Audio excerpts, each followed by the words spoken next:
তো আপনাদেরকে আশ্বস্ত করতে চাই, ওনাকে যে চিকিৎসা দেওয়া হচ্ছে সেই চিকিৎসা উনি আগের মতোই, আমাদের মেডিকেল সায়েন্সের ভাষায় যদি বলি, she can continue on maintaining heart treatment, এবং ডাক্তাররা যে চিকিৎসা দিচ্ছে সেটি উনি গ্রহণ করতে পারছেন এবং সেটি উনি নিয়ে সত্যিকার অর্থে রেসপন্স করছেন। ধন্যবাদ। অন্তর করতে পারিনি, কিন্তু ওনার চিকিৎসার জন্য গঠিত মেডিকেল বোর্ড তারা দেশ এবং দেশের বাইরে থেকে সার্বক্ষণিকভাবে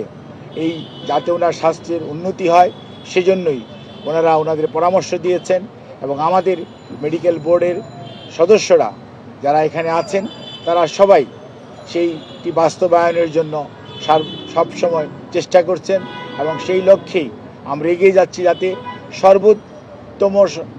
সেবা ওনার জন্য নিশ্চিত করা যায়, এবং পৃথিবীর মধ্যে যাতে ভালো চিকিৎসা সেটি উনি পেতে পারেন সেই জন্য এখানে রেখেও সকল পর্যায়ের চিকিৎসকদের দেশে বিদেশের তাদের পরামর্শক্রমে ওনার চিকিৎসা অব্যাহত রয়েছে, এবং আমরা খুবই আশাবাদী, মেডিকেল বোর্ডের সম্মানিত সকল সদস্যরাও আশাবাদী যে ওনার সুচিকিৎসা নিশ্চিত করা যাবে, এবং পরবর্তীতে হয়তো ওনাকে যে কোনো সময়ে প্রয়োজনে দেশের বাইরেও নিয়ে যাওয়া হতে পারে। এখনও এই জিনিসটি এই পর্যায়েই আপনাদের মাধ্যমে বলার সময় আসে নাই, কারণ একবার আমরা কথা বলেছিলাম, কিন্তু আমরা এক ধরনের কথা বলি, আল্লাহ রাব্বুল আলামিন কী ধরনের ব্যবস্থা ওনার জন্য রেখেছেন সেটি আমাদের কারো বা ধরাছোঁয়ার মধ্যে পড়ে না। কাজেই মহান আল্লাহ রাব্বুল আলামিনের রহমত এবং মানুষের দোয়া এবং সব মানুষের প্রচেষ্টা এবং চিকিৎসার সাথে সম্পৃক্ত চিকিৎসক, নার্স সহ সকল পর্যায়ের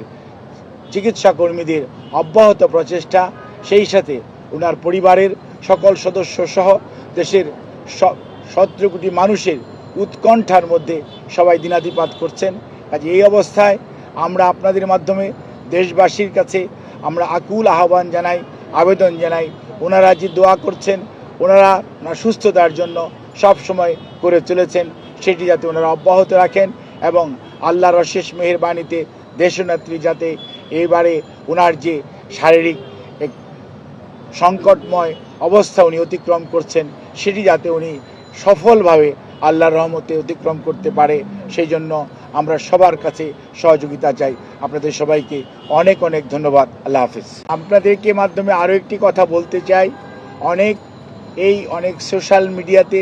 বিভিন্ন ধরনের কথা বলেন, কিন্তু আমরা আপনাদের মাধ্যমে বিনীতভাবে অনুরোধ করতে চাই, ওনার মতো এমন একজন নেত্রীর প্রতি মানুষের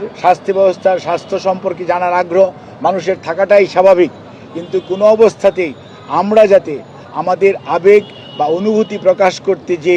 অতিরিক্ত প্রকাশ না করে মানুষের মধ্যে বিভ্রান্তি সৃষ্টি না করে, সে লক্ষ্যে আমরা বলতে চাই, উনি আইসিইউতে উনি চিকিৎসাধীন আছেন, এবং উনি সর্বোচ্চ চিকিৎসা ব্যবস্থার সর্বোচ্চ পর্যায়ে একটি সংকটাপন্ন মানুষের জন্য যেটি প্রয়োজন সেই চিকিৎসার মধ্যেই উনি আছেন, এবং উনি চিকিৎসাধীন আছেন। এটি নিয়ে কোনো অবস্থাতেই কোনো গুজবে কান না দেওয়ার জন্য আমি আপনাদের মাধ্যমে সকলের প্রতি বিনীত অনুরোধ জানাচ্ছি। আপনি একজন সাংবাদিক, আপনার মাধ্যমে আমি এটি বলতে চাই, আজকে আমি আপনাদের সামনে যেহেতু কথা বলার জন্য এসেছি, মনে রাখবেন যেহেতু দেশের মানুষের উৎকণ্ঠা আছে, দেশের মানুষের তার প্রতি শ্রদ্ধাবোধ আছে, ভালোবাসা আছে, এবং সত্যিকার অর্থে দেশের মানুষ দেশনেত্রী বেগম খালেদা জিয়ার স্বাস্থ্য সম্পর্কে সর্বশেষ অবস্থা জানতে চায়, সেই জন্যই আমরা এসেছি। কিন্তু মনে রাখতে হবে উনি একজন সবার শেষে উনি একজন রুগী, ওনার নিজস্ব কিছু এথিক্যাল রাইটসের প্রিভিলেজ আছে। ইচ্ছা করলেই আমি চিকিৎসক হিসাবে সকল কিছুই আপনাদের কাছে আমি প্রকাশ্যে বলে দেওয়া এটি মেডিকেল সায়েন্সে কোনো অবস্থাতেই পারমিট করে না। তো আপনাদেরকে আশ্বস্ত করতে চাই, ওনাকে যে চিকিৎসা দেওয়া হচ্ছে সেই চিকিৎসা উনি আগের মতোই, আমাদের মেডিকেল সায়েন্সের ভাষায় যদি বলি, she can continue on maintaining heart treatment, এবং ডাক্তাররা যে চিকিৎসা দিচ্ছে সেটি উনি গ্রহণ করতে পারছেন এবং সেটি উনি নিয়ে সত্যিকার অর্থে রেসপন্স করছেন। ধন্যবাদ।